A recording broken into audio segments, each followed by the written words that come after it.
আসসালামু আলাইকুম। দর্শক, অন্য মঞ্চের আলোচনায় আজকে আমাদের আমন্ত্রিত অতিথি হিসেবে আছেন। এর সম্পর্ক ক্রমশই খারাপ হচ্ছে। গত 14 জুন নয়াদিল্লিতে বাংলাদেশ প্রধানমন্ত্রীর তথ্য উপদেষ্টা জাহেদুর রহমানের সঙ্গে দিল্লি বিমানবন্দরে অপ্রীতিকর একটি ঘটনা ঘটে গেল। বাংলাদেশের প্রথম আলো সংবাদপত্রে এই বিষয়ে যে ঘটনা প্রবাহ প্রকাশিত হয়েছে তাতে বাংলাদেশ যে খুবই ক্ষুব্ধ সেটা বোঝা যাচ্ছে, কিন্তু ভারত যে জেনে বুঝে চাপের রাজনীতি করছে সেটা আর একটি ঘটনায় বোঝা যায়।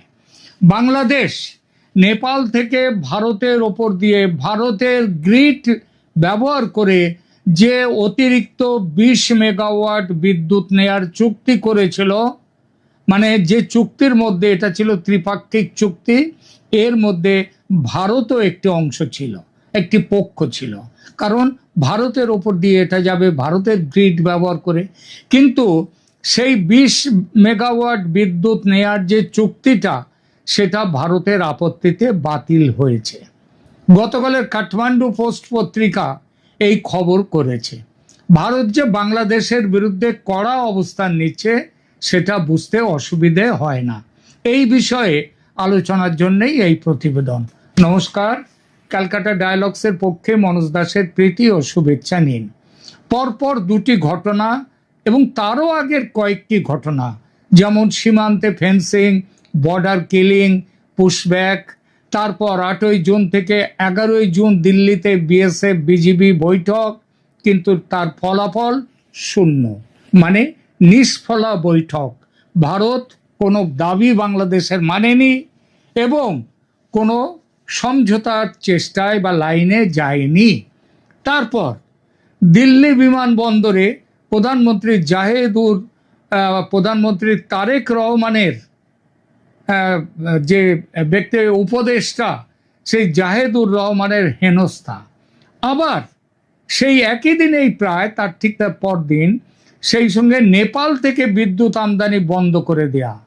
পরপর একের পর এক ফাটল। খুব স্বাভাবিকভাবে প্রশ্ন ওঠে, ভারত কি বাংলাদেশের উপর চাপ বাড়াচ্ছে? ভারত বাংলাদেশ সম্পর্কের বর্তমান অবস্থা নিয়ে যদি একটি শব্দ ব্যবহার করতে হয়, একটি মাত্র শব্দে যদি এই সম্পর্কটিকে প্রকাশ করতে হয়, তাহলে সেই শব্দটি হবে অবিশ্বাস। দুই দেশের মধ্যে আনুষ্ঠানিকভাবে কূটনৈতিক সম্পর্ক রয়েছে, সীমান্ত বৈঠক হচ্ছে, বাণিজ্য চলছে, বিদ্যুৎ আদান প্রদান হচ্ছে, কিন্তু বাস্তবে সম্পর্কের ভেতরে জমতে শুরু করেছে তীব্র অসন্তোষ, সন্দেহ, চাপা উত্তেজনা। গত কয়েকদিনের মধ্যে দুটি ঘটনা বিশেষভাবে আলোচনায় এসেছে। প্রথম ঘটনা, বাংলাদেশের প্রধানমন্ত্রীর তথ্য বিষয়ক উপদেষ্টা ডাক্তার জাহেদুর রহমানকে দিল্লি বিমানবন্দরে 2.5 ঘন্টার উপরে আটকে রেখে তার জিজ্ঞাসাবাদ করা। দ্বিতীয় ঘটনা, নেপাল থেকে ভারতের ট্রান্সমিশন লাইন ব্যবহার করে বাংলাদেশে অতিরিক্ত 20 মেগাওয়াট বিদ্যুৎ সরবরাহের পরিকল্পনা, যাতে আগে ভারত সায় দিয়েছিল, সেই পরিকল্পনা আটকে দেয়া, ভারতের অনুমোদন না পাওয়ায় সেই পরিকল্পনা স্থগিত হয়ে যাওয়া। এই দুই ঘটনাকে আলাদা আলাদা ঘটনা হিসেবে দেখলে ভুল হবে, কারণ আন্তর্জাতিক রাজনীতিতে কখনো কখনো ছোট ছোট প্রশাসনিক সিদ্ধান্ত বড় রাজনৈতিক বার্তা বহন করে। যেমন এখানে করেছে বলে বিভিন্ন পক্ষ, বিভিন্ন সোর্স থেকে, দেশ বিদেশের আন্তর্জাতিক যারা সম্পর্কের আলোচনা করেন তারা কথা বলছেন। প্রথম ঘটনা আগেই বলেছি, দিল্লি বিমানবন্দরে জাহেদুর রহমানের ঘটনা। গতকাল এ বিষয়ে একটা ভিডিও করেছি। বাংলাদেশ সরকারের উপদেষ্টা ডক্টর জাহেদুর রহমান ভারত সফরে গিয়েছিলেন। বাংলাদেশ সরকারের দাবি, সফরের বিষয়ে আগে থেকেই কূটনৈতিক নোট পাঠানো হয়েছিল, কিন্তু দিল্লি বিমানবন্দরে তার কাছে লাল পাসপোর্ট বা কূটনৈতিক পাসপোর্ট না থাকায় ভারতীয় ইমিগ্রেশন কর্তৃপক্ষ তাকে কয়েক ঘন্টা আটকে রাখে। পরে প্রবেশের অনুমতি দেয়া হলেও জাহেদুর রহমান ক্ষুব্ধ হয়ে ভারত ত্যাগ করেন এবং ঢাকা ফিরে যান। ঘটনাটির প্রতিবাদে বাংলাদেশ ভারতের উপ হাই কমিশনারকে তলব করে আনুষ্ঠানিক অসন্তোষ জানিয়েছে বলে প্রথম আলো সংবাদ দিয়েছে। ভারতীয় সংবাদ মাধ্যমের একাংশ বলছে তার নাম মানে জাহেদুর রহমানের নাম নিরাপত্তা পর্যবেক্ষণ তালিকায় ছিল এবং যাচাই বাছাইয়ের জন্য তাকে অপেক্ষা করতে বলা হয়েছিল। কারণ কি? কারণটা হচ্ছে কিছু প্রতিবেদনে বলা হয়েছে যে অতীতে ভারতের বিষয়ে তিনি শুধু যে বিতর্কিত মন্তব্যই করেছিলেন তাই নয়, তার জামাতি একটা পশ্চাৎপট আছে। অর্থাৎ তিনি তারেক বিএনপি সরকারের প্রধানমন্ত্রীর উপদেষ্টা হলেও তার একটা জামাত অতীত আছে এবং সেই অতীতের ফলে তার একটা তাকে ভারতের কথা হচ্ছে তার নাম জাহেদুর রহমানের নাম পাকিস্তানের আইএসআই এর পেরোলেও নাকি আছে। সুতরাং এই বিষয়ে তার ভারত তাকে সহজভাবে নেয়নি তার এইভাবে আসাটা। তাহলে কি ভারত ইচ্ছাকৃতভাবে অপমান করেছে? এখানে দুটি সম্ভাবনা আছে। প্রথম সম্ভাবনা, এটি ছিল নিছক নিরাপত্তাজনিত বা আমলাতান্ত্রিক ঘটনা। তিনি তো রেড পাসপোর্ট বা কূটনৈতিক পাসপোর্ট নিয়ে আসেননি, এসেছিলেন সাধারণ পাসপোর্টে। কেন এসেছিলেন সাধারণ পাসপোর্টে সেটা নিয়েও নানা কথা চলছে। তার সঙ্গে একজন বোরখাধারী মহিলাও ছিলেন। সেই মহিলা বা কে, তার জন্যে তিনি যে এসেছিলেন সাধারণ পাসপোর্টে তা নয়। জানা যাচ্ছে যে বাংলাদেশ সরকার তাকে লাল পাসপোর্ট বা কূটনৈতিক পাসপোর্ট নাকি সময় মতো দিয়ে উঠতে পারেনি। অনেক কাজ আছে তো বাংলাদেশ সরকারের, সেই জন্য দিতে পারেনি। দ্বিতীয় সম্ভাবনা, ভারত সচেতনভাবেই একটি রাজনৈতিক বার্তা দিতে চেয়েছেন। কারণ তিনি কোনো সাধারণ যাত্রী নন, তিনি ছিলেন বাংলাদেশের প্রধানমন্ত্রীর ঘনিষ্ঠ উপদেষ্টা, তার জামাত অতীত আছে, তার আইএসআই সংযোগের অভিযোগও আছে। সত্যি কিনা অন্য প্রশ্ন। তবে তার সফরের বিষয়ে আগে থেকেই নাকি বাংলাদেশ ভারতকে জানিয়েছিল, অর্থাৎ সরকারি যোগাযোগ ছিল। এমন একজন ব্যক্তিকে কয়েক ঘন্টা আটকে রাখা এবং পরে প্রবেশের অনুমতি দেয়া, এটিকে ঢাকা স্বাভাবিক ঘটনা হিসেবে নেয়নি।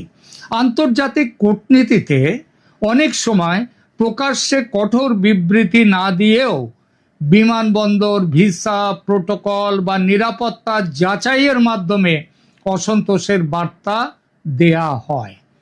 আর দ্বিতীয় ঘটনাটা কি? নেপালের বিদ্যুৎ নিয়ে ভারতের আপত্তি।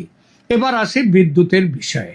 নেপাল ইতিমধ্যেই ভারতের গ্রিড ব্যবহার করে বাংলাদেশে 40 মেগাওয়াট বিদ্যুৎ রপ্তানি করছে। এর সঙ্গে আরও 20 মেগাওয়াট যোগ করে মোট 60 মেগাওয়াট করার বিষয়ে নীতিগত আলোচনা হয়েছিল ভারতের সঙ্গে, কিন্তু ভারতের কেন্দ্রীয় বিদ্যুৎ কর্তৃপক্ষ শেষ মুহূর্তে অনুমোদন দেয়নি। ফলে অতিরিক্ত 20 মেগাওয়াট বিদ্যুৎ আপাতত বাংলাদেশ পাচ্ছে না। এবং এই ঘটনা থেকে এই ইঙ্গিতও পাওয়া যাচ্ছে যে 40 মেগাওয়াট বিদ্যুৎ যাচ্ছে ভারতের গ্রিড দিয়ে, ভারত সেটাও বন্ধ করে দিতে পারে কিনা সেই চিন্তাও চলছে। ভারতের এ ব্যাপারে আনুষ্ঠানিক ব্যাখ্যা হলো, ট্রান্সমিশন লাইনের সক্ষমতার সীমাবদ্ধতা রয়েছে। 1000 মেগাওয়াট ক্ষমতার ভারত বাংলাদেশ করিডরে অতিরিক্ত বিদ্যুৎ পরিবহনের জায়গা নেই। কারণ এখান দিয়ে এই লাইন দিয়ে আবার ভারতের 6টি যে 7টি 7 সিস্টার সিকিম, সেখানে বিদ্যুৎ যায়। এটা একটা প্রযুক্তিগত ব্যাখ্যা, কিন্তু প্রশ্নটি হচ্ছে যে বিষয়টি কি সত্যি প্রযুক্তিগত পুরোপুরি? বাংলাদেশের অনেক পর্যবেক্ষক মনে করছেন সময়টা অত্যন্ত তাৎপর্যপূর্ণ, যখন দুদেশের মধ্যে সীমান্ত, তারপরে pushback, border fencing, Sheikh Hasina, কূটনৈতিক সম্পর্ক সব কিছু নিয়ে টানাপোড়েন চলছে। তখন এমন সিদ্ধান্তকে শুধুমাত্র প্রযুক্তিগত সিদ্ধান্ত বলে বিশ্বাস করা কঠিন, এটা বলছেন বাংলাদেশের পর্যবেক্ষকরা। যদিও এর পক্ষে সরাসরি কোনো প্রমাণ নেই, তবু রাজনৈতিক কারণ যে একটা উঠবে সেটা স্বাভাবিক। মাত্র 3 মাস আগে 17 বছর পর তারেক রহমানের বাংলাদেশে ফিরে আসা, বেগম জিয়ার জানাজায় পররাষ্ট্রমন্ত্রী জয়শঙ্করের উপস্থিতি, তারেককে মোদির ব্যক্তিগত আমন্ত্রণ, তারেকের শপথ গ্রহণ অনুষ্ঠানে ভারতের লোকসভার স্পিকার ওম বিড়লার উপস্থিতি, এই সব কিছুর মাত্র 3 মাসের মধ্যে সম্পর্ক এমন জায়গায় পৌঁছে যাওয়াটা কিন্তু অবিশ্বাস্য। তাহলে বোঝাই যাচ্ছে ভারতের একটা উষ্মা হয়েছে। কিন্তু এই উষ্মার কারণ কি? এটাই সবচেয়ে গুরুত্বপূর্ণ প্রশ্ন। ভারত কেন অসন্তুষ্ট? কেন দিল্লি বারবার কঠোর সংকেত পাঠাচ্ছে? প্রথম কারণ শেখ হাসিনা প্রসঙ্গ। এই ব্যাপারে তারেক রহমান সরকার, মোহাম্মদ ইউনূস সরকার, জামাত, বিএনপি, এনসিপি সবার অবস্থান এক। শেখ হাসিনাকে ফাঁসি কাঠে চড়ানো কিংবা আজীবন জেলের কুঠুরিতে রেখে বন্দি করে রাখা। বর্তমান বাংলাদেশ সরকার বারবার শেখ হাসিনাকে দেশে ফেরত চেয়েছে এবং চাইছে, কিন্তু ভারত এখনো তাকে প্রত্যর্পণ করেনি এবং করবেও না। কারণ দিল্লি মনে করে হাসিনা দীর্ঘদিন ভারতের সবচেয়ে ঘনিষ্ঠ আঞ্চলিক মিত্র ছিলেন, তাকে ঘাতকের হাতে তুলে দেবে না ভারত। তার পতনের পর যে নতুন রাজনৈতিক বাস্তবতা তৈরি হয়েছে তা নিয়ে ভারত পুরোপুরি স্বস্তিতে নেই। ভারত বারবার চেয়েছে ইনক্লুসিভ ইলেকশন, হাসিনাকে নিয়ে, আওয়ামী লীগকে নিয়ে নির্বাচন হোক। ভারতের কথা শোনেনি তারেক রহমানের বাংলাদেশ। এমনকি তারেক রহমান দেশে ফেরার আগে সংবাদপত্রে তিনি বলেছিলেন, তিনি ইন্টারভিউ দিয়ে বলেছিলেন যে বিএনপি এবং তিনি কখনো বিশ্বাস করেন না যে কোনো রাজনৈতিক দলকে নিষিদ্ধ করার রাজনীতিতে বিশ্বাস করেন না, কারণ সেটা করলে ভবিষ্যতে তার দলকেও কেউ নিষিদ্ধ করতেই পারে। সুতরাং তিনি তার বিরুদ্ধে ছিলেন, কিন্তু তার কাজ প্রমাণ করছে তিনি বিরুদ্ধে নন। তিনি মোহাম্মদ ইউনূস, তিনি জামাত, তিনি পাকিস্তান, এদের পথেই তিনি চলছেন।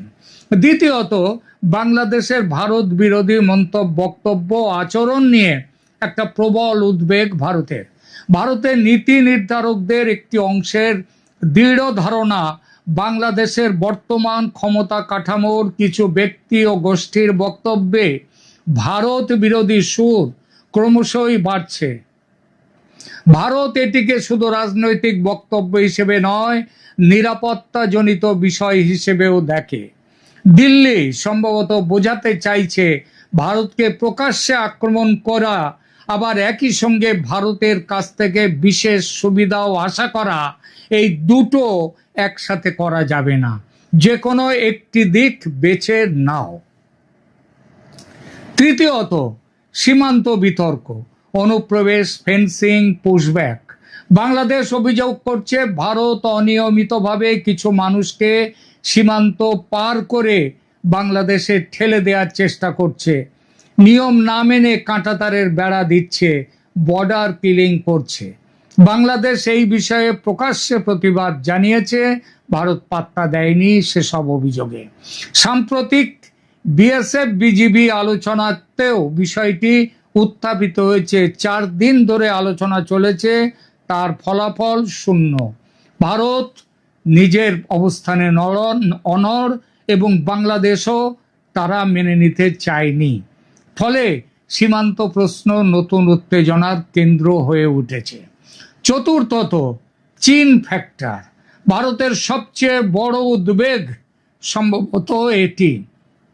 দিল্লির কৌশলগত মহলের একটি বড় অংশ মনে করে বাংলাদেশ যদি ক্রমশ চীনের দিকে ঝুঁকে যায় এবং যেটা যাচ্ছে, তাহলে ভারতের পূর্বাঞ্চলীয় নিরাপত্তা কাঠামো ব্যাপকভাবে ক্ষতিগ্রস্ত হতে পারে। লালমনিরহাট বিমানবন্দর আধুনিকীকরণ, তিস্তা বাঁধ প্রকল্প, মংলা পোর্ট, ড্রোন নির্মাণ কারখানা চুক্তি ওই লালমনিরহাটের কাছে সহজভাবে নিতে পারে না ভারত, এবং সেটা নিচ্ছেও না। বাংলাদেশ যদিও বলছে তারা ভারসাম্যপূর্ণ পররাষ্ট্র নীতি অনুসরণ করছে, কিন্তু ভারতের সন্দেহ যে অমূলক নয় সেটা আরো স্পষ্ট করে বলার দরকার পড়ে না। পঞ্চমত, পাকিস্তান প্রসঙ্গ। ভারতের দৃষ্টিতে বাংলাদেশের সঙ্গে পাকিস্তানের সম্পর্ক স্বাভাবিক হওয়া এক বিষয়, কিন্তু যদি সেই সম্পর্ক কৌশলগত ঘনিষ্ঠতায় রূপ নেয় তাহলে দিল্লির উদ্বেগ বাড়াটা স্বাভাবিক। বিশেষত নিরাপত্তা ও গোয়েন্দা সহযোগিতার ক্ষেত্রে বাংলাদেশ ও পাকিস্তান যেভাবে ক্রমশই ঘনিষ্ঠ থেকে ঘনিষ্ঠতর হচ্ছে, সেটা ভারতের কাছে স্বাভাবিক কূটনৈতিক সম্পর্কের অতিরিক্ত কিছু বোঝায়। ভারত অতএব পাল্টা বার্তা দেয়া শুরু করেছে। কি বার্তা দিচ্ছে ভারত, কি বার্তা দিতে চাইছে?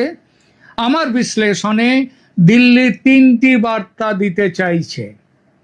প্রথমত, দক্ষিণ এশিয়ায় ভারতের ভূ রাজনৈতিক গুরুত্ব অমান্য করে যদি বাংলাদেশ, ভারত সেটা সহজভাবে নেবে না, প্রতিক্রিয়া হবেই। দ্বিতীয়ত, বাংলাদেশের জন্য ভারতের ভৌগোলিক গুরুত্ব অপরিসীম। ট্রানজিট, বিদ্যুৎ, বাণিজ্য, সংযোগ সব ক্ষেত্রেই এটাকে অস্বীকার করলে, বাংলাদেশ যদি এটাকে অস্বীকার করে, তাহলে সেটা বাংলাদেশেরও স্বার্থ বিরোধী, বাংলাদেশকে তার জন্যে ভুগতে হবে। তৃতীয়ত, ভারত দেখাতে চাইছে যে তার হাতে এখনো বহু ধরনের কূটনৈতিক ও অর্থনৈতিক বাঁধন বা লিভার সেটা রয়েছে। জাহেদুর রহমানের বিমানবন্দরের ঘটনা হোক, কিংবা নেপাল বাংলাদেশ বিদ্যুৎ প্রকল্পে অনুমোদন না দেয়া বা শেষ মুহূর্তে অনুমোদন প্রত্যাহার করে নেয়া, উভয় ক্ষেত্রেই দিল্লি বোঝাতে চাইছে ভারতকে উপেক্ষা করে দক্ষিণ এশিয়ার আঞ্চলিক বাস্তবতা পরিচালনা করা সহজ নয়। ভারত জানে যে ভারতেরও এখানে ঝুঁকি আছে। ঝুঁকি যে একেবারে নেই তা নয়, সবচেয়ে বড় ঝুঁকি হলো বাংলাদেশের বিএনপি জামাত সরকার এর আগে 2004 সালে সেই যে করেছিল না 10 ট্রাক অস্ত্র মামলা, অস্ত্র পাচার করা, ভারতে বিরোধীদের হাতে তুলে দেয়া, সেই ঝুঁকিটা আছে। অতিরিক্ত চাপ যদি ভারত প্রয়োগ করে, বাংলাদেশের জনমতের একটি অংশ তারাও আরো বেশি ভারত বিরোধী হয়ে উঠতে পারে। অর্থাৎ বাংলাদেশের বর্তমান সরকার যেমন ভারত বিরোধীদেরকে তাদেরকে তোল্লাই দিতে পারে, তাদের হাতে অস্ত্র পৌঁছে দিয়ে তারা ভারতে একটা গোলমাল সৃষ্টি করতে পারে, তেমনি সেখানকার জনগণ ক্রমশ ভারত বিরোধী হয়ে উঠতে পারে। অবশ্য তাদের ভারত বিরোধিতা মানে বাংলাদেশি জনতার ভারত বিরোধিতা যে কোনো কালে ছিল না এমন নয়, ছিল, যথেষ্টই ছিল এবং এখনো যথেষ্টই আছে। আসলে কি জানেন, বড় এবং ধনী প্রতিবেশী সবসময় গরিব প্রতিবেশীর ঈর্ষার কারণ হয়। তা সে ধনী প্রতিবেশী যতই সেই গরিব প্রতিবেশীকে আপন করে নেওয়ার চেষ্টা করুক না কেন, সেটাই হয়েছে বাংলাদেশের বাংলাদেশিদের। তার সঙ্গে আরও একটা বড় কারণ হচ্ছে বাংলাদেশ হচ্ছে মুসলিম রাষ্ট্র আর ভারত হচ্ছে হিন্দু রাষ্ট্র নয়, কিন্তু হিন্দু প্রধান রাষ্ট্র। সুতরাং বাংলাদেশের একটা সাধারণ রাগ বা ক্রোধ বাংলাদেশিদের রয়েছে ভারতের হিন্দু সরকারের ওপর। বাংলাদেশের মানুষের কিছু না করেও যখন তারা ভারত বিরোধী, তখন হয়তো ভারত ভেবে নিয়েছে, সিদ্ধান্ত নিয়েছে এবার তাহলে একটু অন্য পথ নেওয়া যাক। চীন, তুরস্ক, উপসাগরীয় দেশ বা অন্য আঞ্চলিক শক্তির সঙ্গে সম্পর্ক আরো গভীর করার চেষ্টা করতে পারে বাংলাদেশ, তাই না? সেটা তো করছেই, আরো করবে, করুক। লড়াইতে নামলে তো এইসবগুলো আসেই, এসব সমস্যা। সুতরাং যে পথে চলছে সব ঘটনা, তাতে সরাসরি লড়াই বা যুদ্ধ এই মুহূর্তে হয়তো দেখা যাচ্ছে না, তবে তার সম্ভাবনা কিন্তু একেবারে ফেলে দেয়া যায় না। আলোচনা শেষ করি। দিল্লি বিমানবন্দরে জাহেদুর রহমানকে আটকে রাখা এবং নেপাল থেকে অতিরিক্ত 20 মেগাওয়াট বিদ্যুৎ রপ্তানির অনুমোদন স্থগিত করে দেয়া, এই দুটি ঘটনাকে অনেকেই ভারতের চাপের রাজনীতি হিসেবে দেখছেন। যারা ভাবছেন এমনটা হতে পারে ছোটখাটো ইস্যু, কিছু তেমন কিছু ধরার নেই এখানে, তারা দয়া করে মনে রাখবেন আন্তর্জাতিক সম্পর্কের বাস্তবতা হলো ঘটনার চেয়েও গুরুত্বপূর্ণ হয়ে ওঠে তার রাজনৈতিক বার্তা। আর সেই দৃষ্টিকোণ থেকে দেখলে গত কয়েকদিনের ঘটনাগুলো স্পষ্ট ইঙ্গিত দিচ্ছে যে ভারত বাংলাদেশ সম্পর্ক এখন খুব একটা ভালো নেই। এক সংবেদনশীল সন্ধিক্ষণে দাঁড়িয়ে আছে এই সম্পর্ক। প্রশ্ন হচ্ছে, দুই দেশের উচ্চতর কর্তৃপক্ষ তারা কি সংলাপের মাধ্যমে এই অবিশ্বাস দূর করবে, নাকি দক্ষিণ এশিয়ার সবচেয়ে গুরুত্বপূর্ণ দ্বিপাক্ষিক সম্পর্কগুলোর একটি আরো গভীর সংকটের দিকে এগোবে? এইটাই এখন দেখার। প্রিয় দর্শক, আপনার মতামত কমেন্ট করে জানান। সেই সঙ্গে এখনো সাবস্ক্রাইব না করে থাকলে সাবস্ক্রাইব করুন চ্যানেল